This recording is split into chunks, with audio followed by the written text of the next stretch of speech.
तुझी अशी कुठली अट नाही ना की तू लग्न करशील ते फक्त येस सोबतच? यात काही दुमत नाही. मी लग्न करीन तर फक्त आणि फक्त यश सोबतच. मग येस ऐवजी अण्णा शिर्के सोबत तुझं लग्न झालं तर? हे काय बोलताय तुम्ही? तुम्ही भानावर तरी आहात का? अरे भानावरच आहे जास्त तुला लाईट देते ते गप्पा. आणि कसं आहे अंजली, काही गोष्टी समजून घ्यायच्या असतात. तुमची हिंमत तरी कशी झाली हे सगळं बोलायचं? तशी झाली जशी दलदली तू रचून ही श्रीमंती उपभोगण्याची तुझी हिंमत झाली. आणि अजूनही तुला माझ्या हिमतीची कल्पना नाहीये. अण्णा काय चीज आहे तुला माहिती नाही अंजली. हो बोललेस तू त्या दिवशी, पण ते समोर मला काहीच बोलता आलं. पण आज ही माझ्या घरात मी तुझी बोलतीच बंद करून टाकणार आहे. लग्न लावून देणार, तुमच्या दोघांचं नक्की लग्न लावून देणार. पण अंजली तुला इच्छा पूर्ती करावी लागेल ती अण्णाची. शेवटी आला आपला अवकातीवर. पण लक्षात ठेव, मी पण वादीने वादेन. माझ्या झालेल्या अपमानाच्या बदला मी घेणारच. कारण अण्णाचा शिरस्ता आहे. अण्णाचा आजपर्यंत कोणी अपमान केला नाही आणि ज्याने कोणी माझा अपमान केला त्याचा बदला घेतल्याशिवाय मी स्वस्त बसलेलो नाही. आणि आज तर माझ्या घरात वाघीण हतबल होणार आहे. हे बघा तुम्ही तुमची मर्यादा विसरताय. मर्यादा तर तू विसरले. लाईट मारते. कारण या घरातच माझा अपमान केला होता, बरोबर आहे. पण आज ही वाघीण एकटी सापडली त्या शिकारीच्या तावडीत. अण्णा 24 घंटे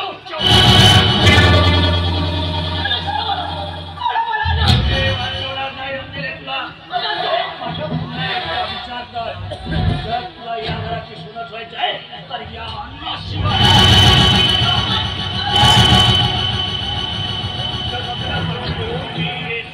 तुला पाठवू शकत नाही.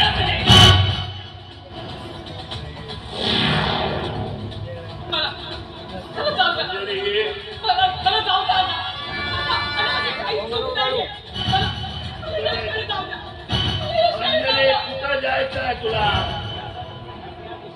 या सर्व गोष्टींचा विचार तुला त्या दिवशी करायला पाहिजे होता ज्या दिवशी तू माझा अपमान केले. हरकत नाही, माझी जागी तुला सुद्धा एखादं नवीन घर बनवून देतोय. आणि मग त्या घरात होईल तुझ्यावर केवळ आणि केवळ अत्याचार. मी म्हणेन त्या माणसाची तुला सह्या सोबत करावी लागेल. कारण माझा धंदा आहे, तुमच्या माध्यमातून पैसा कमवतोय मी. त्या अमिता सारखीच तुला सुद्धा ठेवणार मी कोटीवर.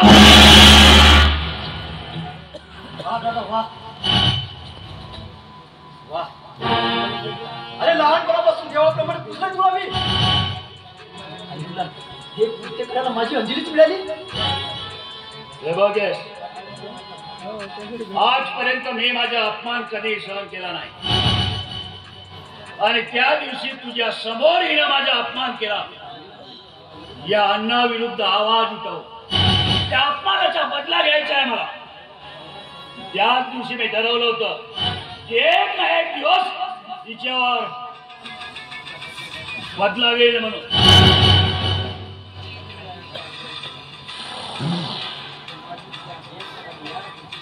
पण यात मी तुला आडवा आलो असं ना. आणि खबरदार माझ्या अंजलीला काही बोललं असतात. हे बघेस, झालेल्या कृत्याचे परिणाम काय होतील याचा विचार अण्णा शिर्के कधी करत नाही. आणि हे विसरू नको की मी तुझा मोठा भाऊ आहे. आहेस ना मोठा भाऊ आहेस.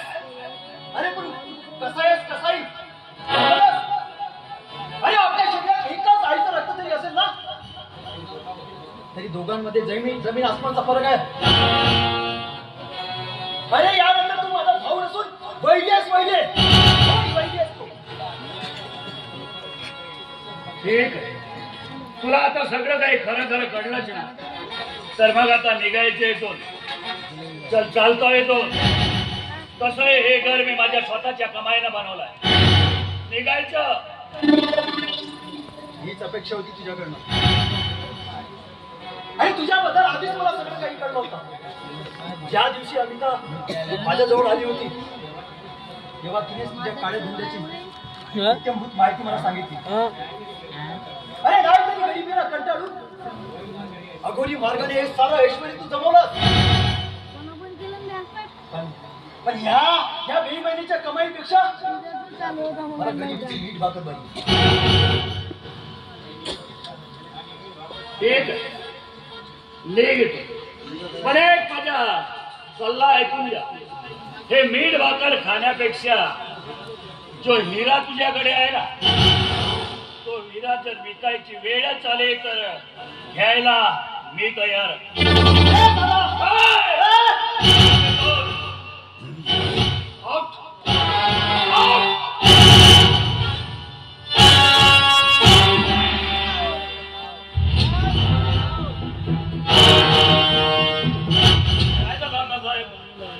शांत व्हा. काय झालं जरा शांत व्हा. काय तोंडे हे दोघे गेलेत ना, यांच्याकडे लक्ष ठेवा.